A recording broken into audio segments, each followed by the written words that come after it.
తాకట్లో ఉన్న బంగారాన్ని విడిపించి ఆ రోజున మార్కెట్ ధర కట్టి మిగిలిన డబ్బును మీకు అందిస్తుంది కొమ్మూరి గోల్డ్.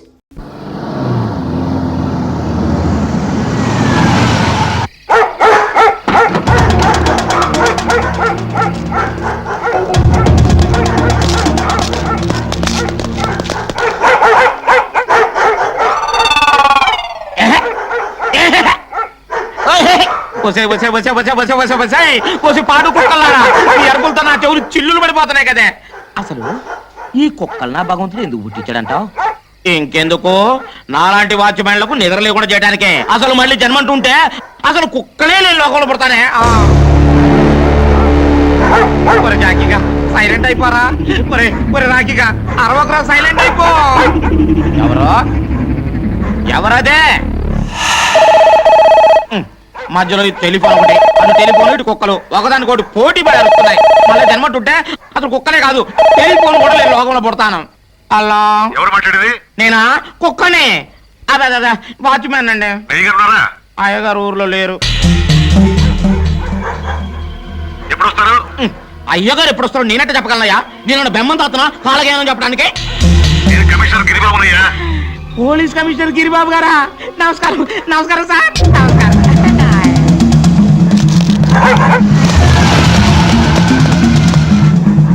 ఎవరో ఎవరదే? ఎవరిదబ్బా వ్యాను? వచ్చింది, ఆగింది, వెళ్ళిపోతుంది.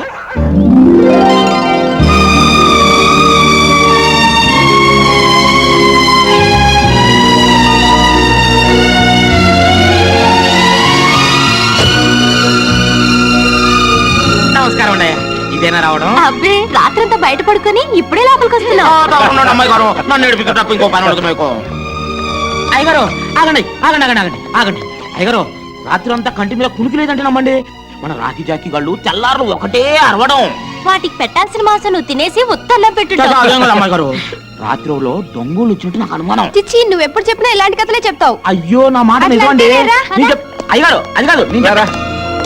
అయ్యగారు చెప్పడం మరిసిపోయాను. వేకోజామున ఒక తెల్లవాన్ వచ్చి మన ఇంటి ముందు ఆగిలటం కల్లారా చూశానండి. ఎవరో టూరిస్టులే ఉంటారు. ఏముంటది అయ్యగారు? ఏంట్రా? చెప్పడం మర్చిపోయాను.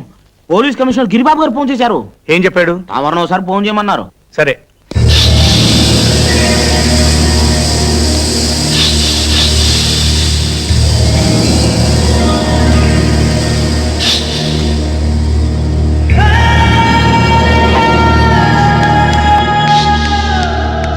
దాదా వీళ్ళే కృష్ణప్రసాద్ కూతుండు.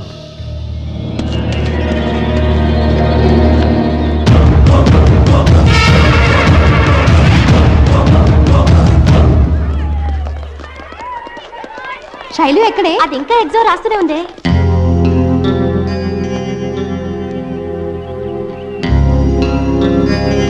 వాళ్ళు నలుగురు సిటీ నుంచి తప్పించుకున్నారు.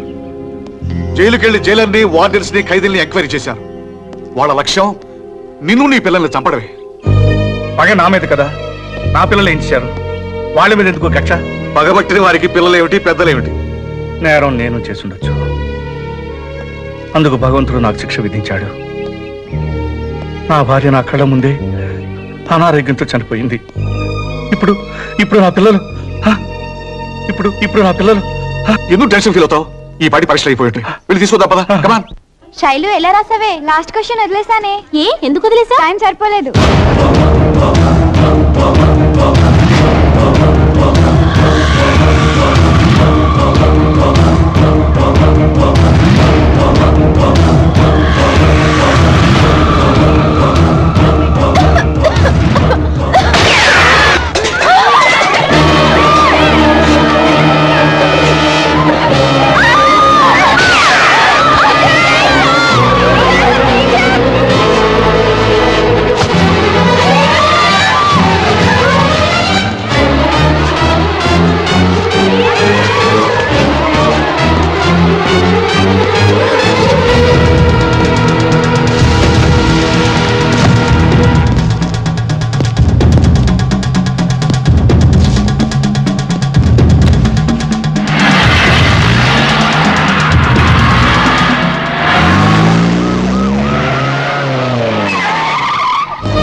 ఏంటమ్మా ఏమైంది ఏమైందమ్మా ఎవరో మమ్మల్ని చంపాలని షూట్ చేశారు.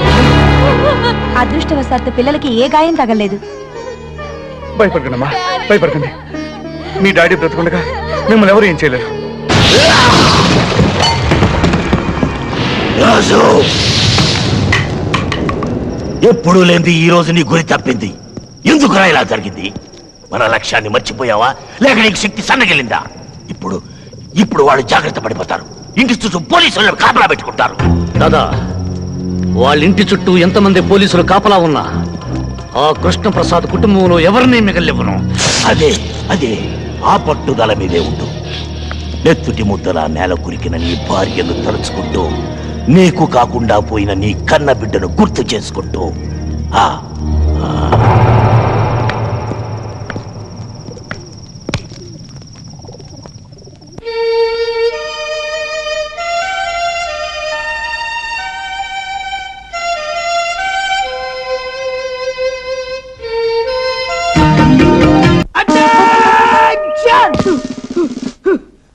మిస్టర్ 299 నువ్వు చెట్టు అడికెళ్ళు. మిస్టర్ 169 నువ్వు పుడిచి అడికెళ్ళు. నువ్వు మాత్రం గట్టి అడికెళ్ళు. ఒరే నామాలు, నేను ఎక్కడ ఉండాలో నాకు తెలుసండి. తమరు ఎక్కడ ఉంటారో చెప్పండి. నేనా? నన్ను అడుగుతున్నావు నువ్వు? నేను మా ఇంటికి వెళ్ళిపోతాను రా. మీరు మీ ఇంటికి ఎందుకు వెళ్తారో మాకు బాగా తెలుసండి. ఎందుకురా నామాలు? ఎందుకేటండి అమ్మగారి క్యారెక్టర్ మీద తమకి డౌట్ కదండి. Attention! నువ్వా దాస్ కొడుకు కాదు? బాగా వెళ్ళ గుర్తుపట్టా బాబాయ్. అవును రే, నువ్వు చిన్నప్పుడు బస్ స్టాండ్ లో కొట్టేవాడు కదా, పోలీస్ సెట్ అయ్యావురా. భలే ప్రశ్న అడిగా బాబాయ్. దేశంలో ఉన్న దొంగల డ్రెస్సులన్నీ మనకు తెలుసు కదా బాబాయ్, అందుకనే సెలెక్ట్ చేశారు. అయినా దేశంలో ఈ మధ్య చిన్న చిన్న దొంగలు ఎక్కువైపోయారు బాబాయ్. అవునులే, పెద్ద పెద్ద దొంగలంతా రాజకీయాల్లోకి వెళ్ళిపోయారు కదా. అమ్మా. ఎవరా ladies? Stop there! Attention! Ladies బయట. అటెన్షన్! మిస్టర్ 299 నువ్వు చెట్టు అడికెళ్ళు. మిస్టర్ 169 నువ్వు పుడిచి అడికెళ్ళు. నువ్వు మాత్రం గట్టి అడికెళ్ళు. ఒరే నామాలు, నేను ఎక్కడ ఉండాలో నాకు తెలుసండి. తమరు ఎక్కడ ఉంటారో చెప్పండి. నేనా? నన్ను అడుగుతున్నావు నువ్వు? నేను మా ఇంటికి వెళ్ళిపోతాను రా. మీరు మీ ఇంటికి ఎందుకు వెళ్తారో మాకు బాగా తెలుసండి. ఎందుకురా నామాలు? ఎందుకేటండి అమ్మగారి క్యారెక్టర్ మీద తమకి డౌట్ కదండి. Attention! నువ్వా దాస్ కొడుకు కాదు? బాగా వెళ్ళ గుర్తుపట్టా బాబాయ్. అవును రే, నువ్వు చిన్నప్పుడు బస్ స్టాండ్ లో కొట్టేవాడు కదా, పోలీస్ సెట్ అయ్యావురా. భలే ప్రశ్న అడిగా బాబాయ్. దేశంలో ఉన్న దొంగల డ్రెస్సులన్నీ మనకు తెలుసు కదా బాబాయ్, అందుకనే సెలెక్ట్ చేశారు. అయినా దేశంలో ఈ మధ్య చిన్న చిన్న దొంగలు ఎక్కువైపోయారు బాబాయ్. అవునులే, పెద్ద పెద్ద దొంగలంతా రాజకీయాల్లోకి వెళ్ళిపోయారు కదా. అమ్మా. ఎవరా ladies? Stop there! Attention! Ladies బయటికి ఎందుకు వచ్చారు? Go inside! ఎందుకు బాబు? ఎందుక? పై నుంచి గాని, కింద నుంచి గాని, లెఫ్ట్ నుంచి గాని, రైట్ నుంచి గాని ధన్ ధన్ ధన్ అని గన్ను పేలొచ్చు, చచ్చిపోవచ్చు. ఏది వీడారు? అమ్మగారు, ఎవరి వీక్ బాడీ? మన కమిషనర్ గారి భార్య అండి. ఓ!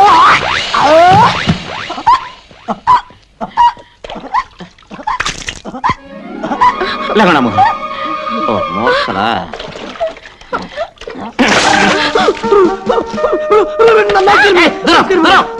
కంగారు పడకండి మేడం, మేము మీ ఇంటి సెక్యూరిటీకి వచ్చాం మేడం. మీ ప్రాణానికి మా ప్రాణం అడ్డం మేడం. మా ప్రాణాల సంగతి ఏమో గానీ ముందు మీ ప్రాణాలు కాపాడుకోండి. అదండి అమ్మగారు. అరే రామాలు, నేను ఇంటి దాకా వెళ్ళొస్తాను రా. అమ్మగారు జాగ్రత్త అండి అయ్యా.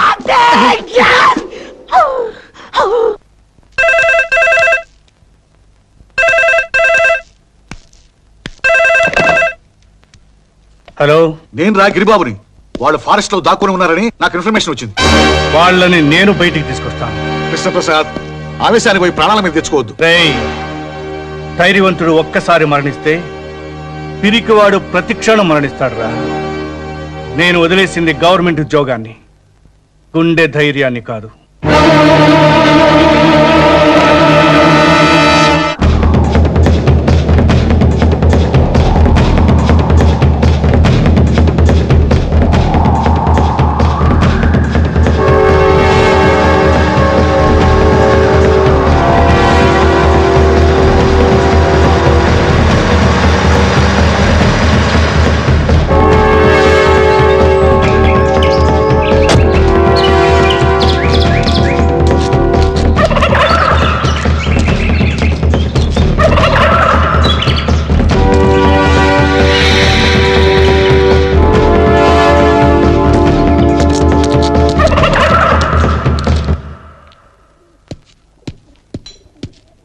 అన్నా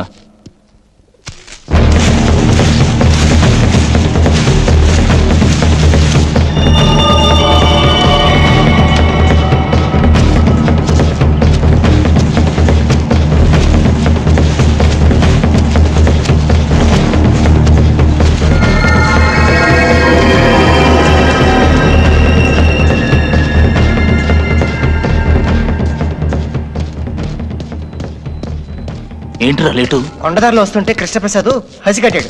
అతనికి దారి మళ్ళీ వచ్చేసరికి ఇంత లేట్ అయింది దాదా. వాడిది పోలీస్ బుద్ధి. తప్పకుండా నిన్ను ఫాలో అయి ఉంటాడు. మస్తాన్ వెళ్ళిపో వెళ్ళిపో. రాజు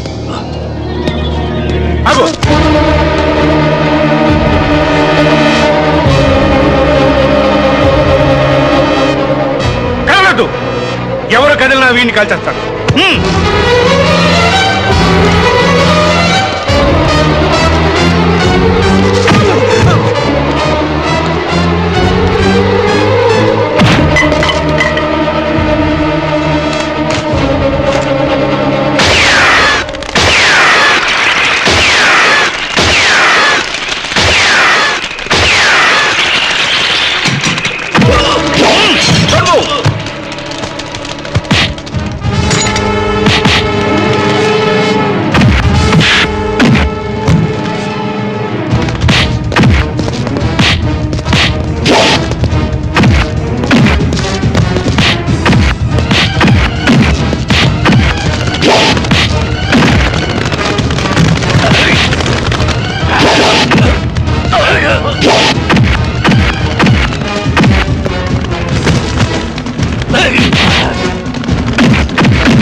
ఇప్పటికీ నిన్ను చంపే శక్తి నాకుంది, కానీ చంపను.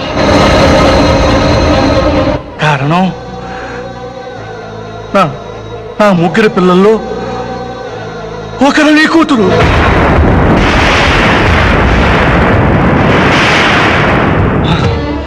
చనిపోవలసిన నీ కూతురికి ఆయుష్ పోసి ఆ దేవుడు నాకు అందించాడు. నా ప్రాయశ్చిత్తం కోసం నీ కూతురిని పెంచాను. నేను నమ్మను, ఇది నిజం కదా? నిజం. ప్రాణ భయంతో బతుకు తీపుతో ఏ మనిషి అయినా అబద్ధం చెప్పొచ్చు. నేను చావుపుల మేరలో ఉన్నాను. నేను చెప్పేది నిజం, నిజం.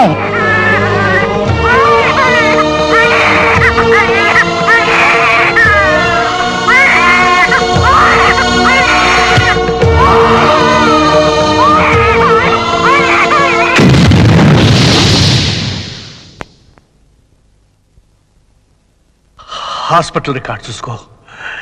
నిజం కాకపోతే ఆ ముగ్గురు కూతురిని చంపేయి. వాళ్ళలో నా కూతురు ఎవరు? చెప్పాను. మీ మాటల మీద నాకు నమ్మకం ఉంది. చెప్పండి, నా కూతురు ఎవరు? చెప్పండి సార్. రాజు వచ్చాయి. దాదా, నా కూతురు, నా కూతురు, నా కూతురు. అదంతా అబద్ధం. వాడి బిడ్డల్ని కాపాడుకోవడానికి అబద్ధం చెప్తున్నాడు.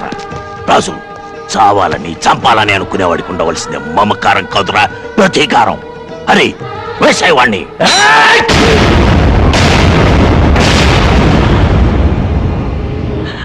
నాకు నాకు నా కూతురు కావాలి. రాజు, నాకు నా కూతురు కావాలి.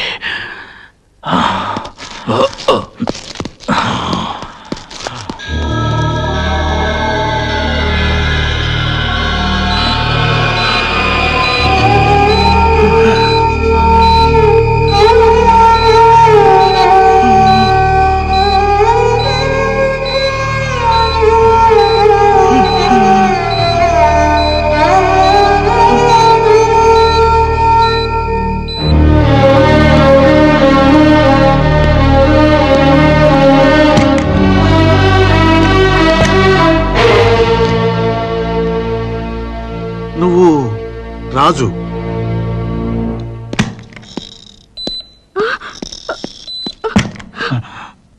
రే కృష్ణ, కృష్ణ,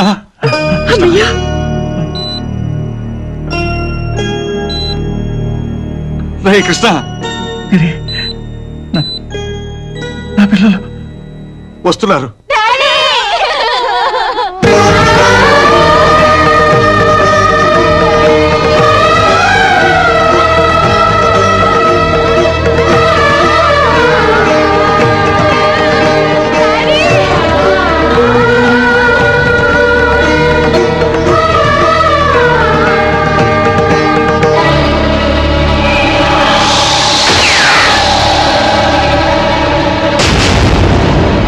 నీ మీద హత్యా ప్రయత్నం చేసింది శంకర్ దాదా ముఠాయే కదూ?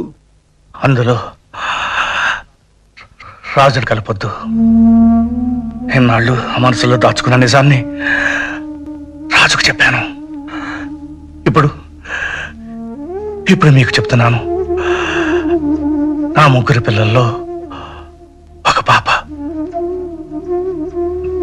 నా కూతురు కాదు, రాజు కూతురు. రాజు కూతురు? అందులో ఎవరు? చెప్పను. మీరు తెలుసుకోవడానికి ప్రయత్నం చేయొద్దు. పిల్లల్ని, రాజుని లోపలికి పిలిపించు. కమలా,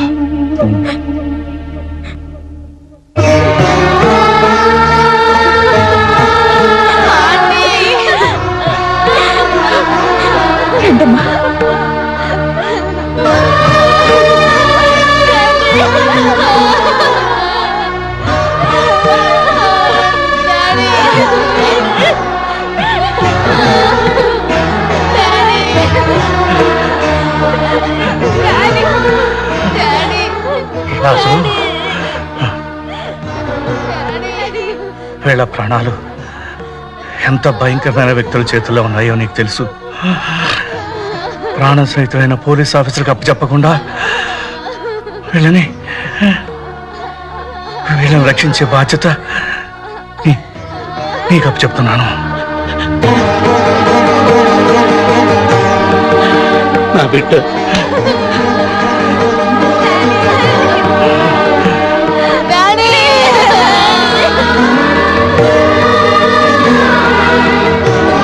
వీళ్ళ ముగ్గురిని నీ బిడ్డలా చూసుకో.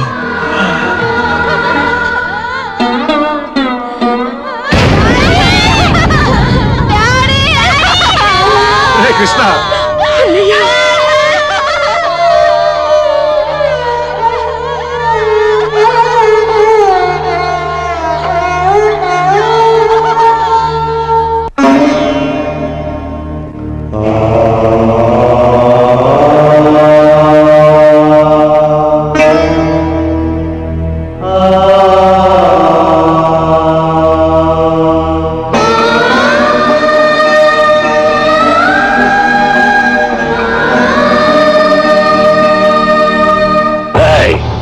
ఎన్నాళ్ళుంటారు, ఎందుకు వచ్చారు లాంటి ప్రశ్నలు వేస్తే చంపేస్తాను. ఆల్రెడీ కృష్ణప్రసాదం చంపేశాం. వాడి కూతుర్లు మాత్రం తప్పించుకున్నారు. 4 రోజులు నీ ఇంట్లోనే ఉంటాను. లేదన్నావా?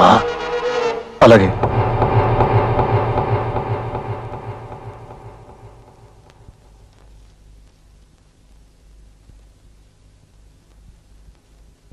మూడు రోజుల నుంచి ఇలాగే ఏడుస్తూ పడుకున్నారు. ఏదైనా తినండమ్మా. నువ్వెవరు చెప్పడానికి? నోరు మూసుకొని అవతలకు పో. అసలు ఎవరు రమ్మన్నారు లోపలికి? మిమ్మల్ని చూస్తానంటే నేనే పంపించానమ్మా. అతని ఇంట్లో నుంచి బయట పంపే. గిరిజ, ఏం మాట్లాడుతున్నావు? అతని గురించి మీ డాడీ ఏం చెప్పారో మీకు తెలుసు కదా?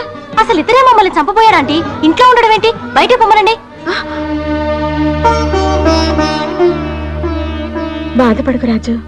బాధకు అర్థం మర్చిపోయి 14 ఏళ్ళయింది. ఆశ అనే కొత్త మాట ఇప్పుడు నా గుండె నిండా నిండి ఉంది. నా కళ్ళు ఆశగా వెతుకుతున్నది 14 ఏళ్ల క్రితం ఆరిపోయిందనుకున్న నా జ్యోతిని చూడాలని. రాజు, పిల్లలు చాలా మంచోళ్ళు. వాళ్ళ నాన్న చనిపోయాడన్న బాధతో ఏదో అన్నారు. పర్వాలేదయ్యా, పిల్లలు పుట్టలేదని తల్లిదండ్రులు ఏడుస్తారు, పుట్టాక పిల్లలు ఏడిపిస్తారు.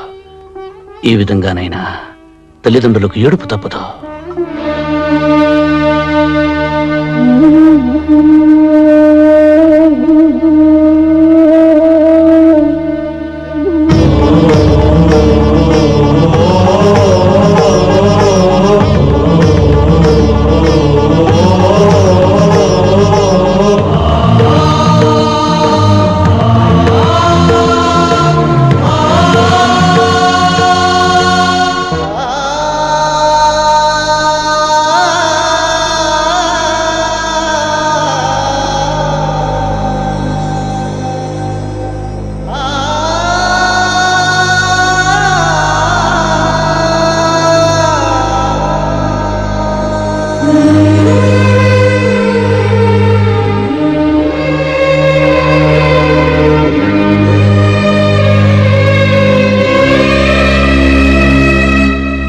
రాజు, రా భోంచేద్దు గాని. కూర్చో. రంగన్న, కుక్కని తీసుకొచ్చి టేబుల్ దగ్గర కూర్చోబెడతావేంటి? అతను ఆ కుర్చీలో కూర్చుంటే ఆ కుర్చీని ముక్కలు చేసి పొయ్యిలో పెడతాం. వద్దమ్మా, మీరు ఇక్కడే కూర్చొని తినండి. నీళ్ళల్లో పడవ ఉండాలి గాని పడవలో నీళ్లు ఉండకూడదమ్మా. నిజం, నేను కుక్కని. కుక్క పక్కనే వీళ్ళు కూర్చొని తింటాను.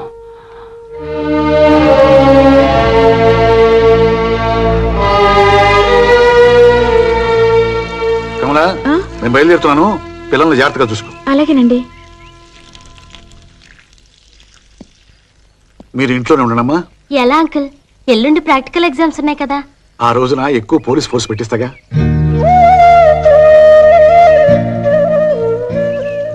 రాజుని వెనకండమ్మా. వీళ్ళకి కొంచెం అర్థమయ్యేలా చెప్పు. పంతాలే పోతే ప్రాణాలే పోతాయి. అమ్మగారు, నేనేం పడిపోనులేండి. అన్నయ్య చావు కళ్ళారా చూశాక నాకు చావు భయమే పోయింది. రాజు, నువ్వు ఉన్నావన్న ధైర్యంతో వెళుతున్నాను. వెళ్ళిరండి సార్. జైలు నుంచి వీళ్ళని చంపాలని వచ్చాను, కానీ ఇప్పుడు బ్రతకాలని, వాళ్ళను బ్రతికించాలని ఉంది. పిల్లల ఆవేశంలో ఏదో అన్నారని కోపం తెచ్చుకోవద్దు. వాళ్ళు కరెక్ట్ గానే అన్నారు సార్. ఇన్ని వేల మృగాల్లో విశ్వాసం ఉన్నది కుక్కకే. నా బిడ్డల్ని నేను కుక్కలా కాపలా కాస్తాను. మీరు వెళ్ళండి.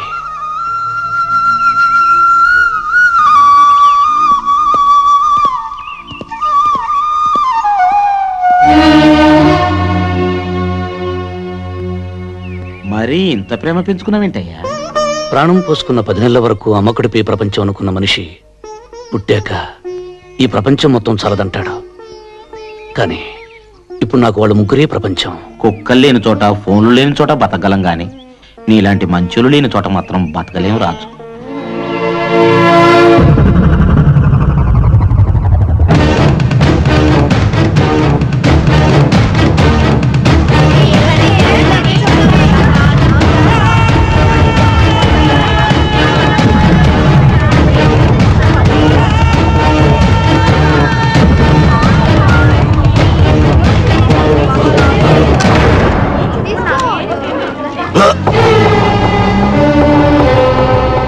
ఆగిపోయావేం దాదా? కల్చు. నువ్వు నా బిడ్డవి గనక ఆగిపోయాను. అందులో నా బిడ్డుంది గనుక నేను రక్షించుకున్నాను. చచ్చిన ఆ కృష్ణప్రసాద్ మేధావిరా. వాడి కూతుళ్ళని కాపాడుకోవడం కోసం నిన్నిలా నమ్మించాడు. నిజానికి వాళ్లలో నీ కూతురు లేదురా. చనిపోయేవాడు చనిపోతూ బ్రతికించేది ఒక్క నిజాన్ని. నీ పిచ్చి నమ్మకాన్ని నమ్మకపోయినా నీ మాటను నిన్ను నమ్ముతాను. అందులో నీ కూతురెవరో చెప్పు, దాన్ని మాత్రం విడిచిపెడతాను. ఆ ముగ్గురు నా బిడ్డలే. మిగతా ఇద్దరిని నువ్వు కనలేదు కదరా. నన్ను మాత్రం నువ్వు కన్నావా? కనకపోయినా కన్న తండ్రి కంటే ఎక్కువగా ప్రేమించాను, పెంచానురా. ఆ ప్రేమని నేను పంచుతున్నాను, వాళ్ళ కోసమే జీవిస్తున్నాను.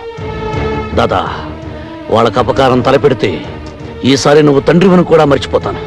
మర్యాదగా ఇక్కడి నుంచి వెళ్ళిపో. వెళ్ళకపోతే చంపేస్తావా? ఒరేయ్, వాడు ఏ పాపం తెలియని నా పిల్లల్ని చంపాడురా. నువ్వు ప్రాణానికి ప్రాణంగా చూసుకునే నీ భార్యని బలి చేసుకున్నాడురా. నిన్ను పెంచి పెద్ద చేసి రుణం తీర్చుకున్న నీ తల్లిని నెత్తుటి మడుగుల్లో దొల్లించిన కసాయివాడు రావాడు. ఇదంతా ఎలా మర్చిపోయావురా?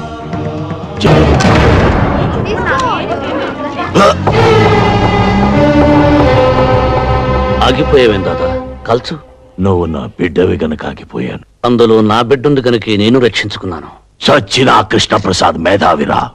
వాడి కూతుళ్ళని కాపాడుకోవడం కోసం నిన్నిలా నమ్మించాడు. నిజానికి వాళ్లలో నీ కూతురు లేదురా. చనిపోయేవాడు చనిపోతూ బ్రతికించేది ఒక్క నిజాన్ని. నీ పిచ్చి నమ్మకాన్ని నమ్మకపోయినా నీ మాటను నిన్ను నమ్ముతాను. అందులో నీ కూతురెవరో చెప్పు, దాన్ని మాత్రం విడిచిపెడతాను. ఆ ముగ్గురు నా బిడ్డలే. మిగతా ఇద్దరిని నువ్వు కనలేదు కదరా. నన్ను మాత్రం నువ్వు కన్నావా? కనకపోయినా కన్న తండ్రి కంటే ఎక్కువగా ప్రేమించాను, పెంచానురా. ఆ ప్రేమని నేను పంచుతున్నాను. వాళ్ళ కోసమే జీవిస్తున్నాను. దాదా, వాళ్ళకు అపకారం తలపెడితే ఈసారి నువ్వు తండ్రివని కూడా మర్చిపోతాను. మర్యాదగా ఇక్కడి నుంచి వెళ్ళిపో. వెళ్ళకపోతే చంపేస్తావా? ఒరేయ్, వాడు ఏ పాపం తెలియని నా పిల్లల్ని చంపాడురా. నువ్వు ప్రాణానికి ప్రాణంగా చూసుకునే నీ భార్యని బలి చేసుకున్నాడురా. నిన్ను పెంచి పెద్ద చేసి రుణం తీర్చుకున్న నీ తల్లిని నెత్తుటి మడుగుల్లో దొల్లించిన కసాయివాడు రావాడు. ఇదంతా ఎలా మర్చిపోయావురా? జైల్లో మెతుకు మెతుకు తిని మనం బ్రతికింది వాడి కుటుంబాన్ని అంతం చేయడానికేరా. మనిషి పశువు కంటే గొప్పవాడేది ఒక ధర్మాన్ని ఆచరించడం వల్లనే. అది ఆచరించినప్పుడు మనిషికి పశువుకి తేడా లేదు. పశువుని పశువులా బ్రతకమని నిత్యం చెప్పక్కర్లేదు. కానీ మనిషిని మనిషిలా బ్రతకమని అనుక్షణం చెప్పవలసి వస్తుంది. ఇంత మంచివాడివైపోయావేనా? ఈ ప్రపంచంలో మరణం లేనిది మంచితనానికని తెలుసుకున్నాను కనుక దాదా, పగ ప్రతీకారం మర్చిపోయి నువ్వు మనిషిలా బ్రతకడం నేర్చుకో. నేను బ్రతికేదే ప్రతీకారం కోసం. నా పగ చల్లారే వరకు నాకు ఆకలి లేదు, నిద్ర లేదు. నేను బ్రతికుండగా నీ పగ తీరదు. అంటే నీకు నాకు మధ్య ప్రతీకారానికి మమకారానికి యుద్ధం జరగబోతోందా? ప్రతీకారం మనుషుల్ని చంపుతుంది, మమకారం మనిషిని మహాత్ముని చేస్తుంది. నువ్వు ప్రాణం తీసి యమధర్మరాజు అవుతావు, జీవం పోసి బ్రహ్మదేవుడు అవుతావు. నువ్వే తెలుసుకో దాదా.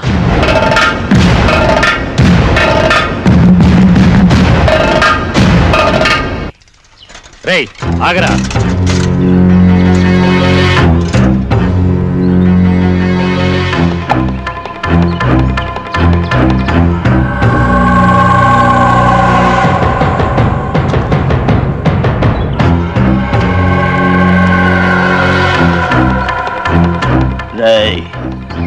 మర్యాదగా వెళ్ళి ఆ కృష్ణప్రసాద్ గారి ఇంట్లో ఇచ్చిరా. విషయం లీక్ అయిందో ఈ విషయాన్ని నీ గొంతులో గుచ్చుతా.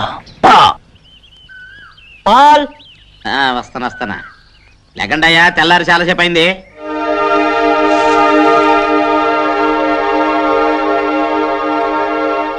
ఒరే రాకీ జాకీ, మీకు బెడ్ మిల్క్ తెస్తున్నారా? బెడ్ మిల్క్ తాగండి తాగండి తాగండి.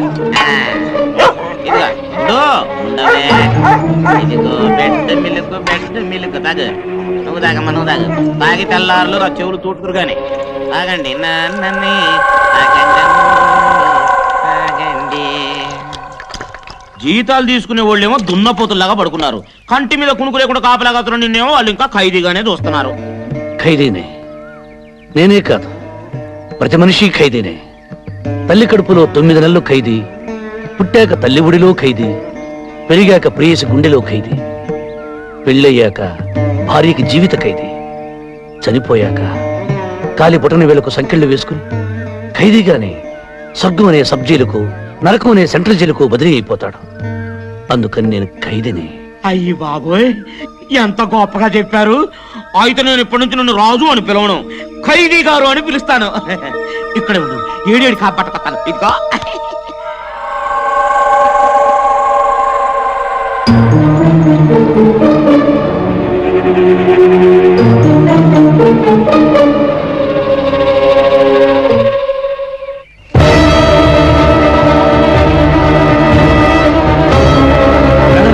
రంగన్న, ఇందాక తెచ్చిన పాలేవి పొయ్యి మీద పెట్టాను బాబు.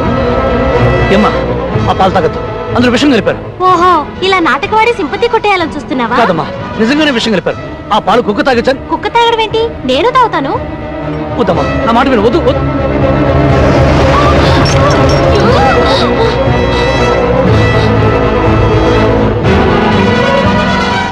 డ్రామాలు ఆడుతున్నాడు ఆంటీ.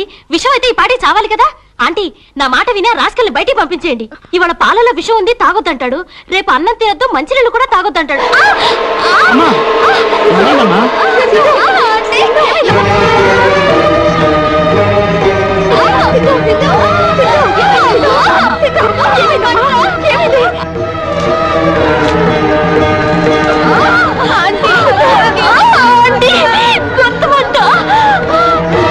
అమ్మా పాపకు నోరు తెరవండి, నోరు తెరవండి.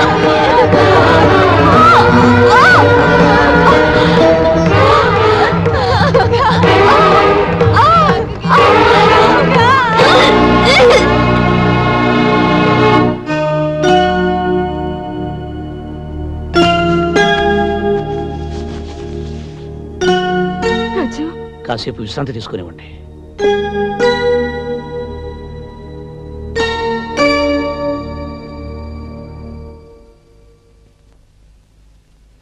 నీ కడుపులో బాధ నాతో చెప్పుకున్నావు కాబట్టి నాకు అర్థమైంది.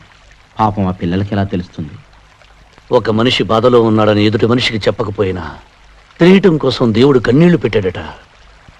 ఈ పసిపిల్లలకు నా బాధ తెలుపుదామంటే నాకు ఆ కన్నీళ్లే రావటం లేదు.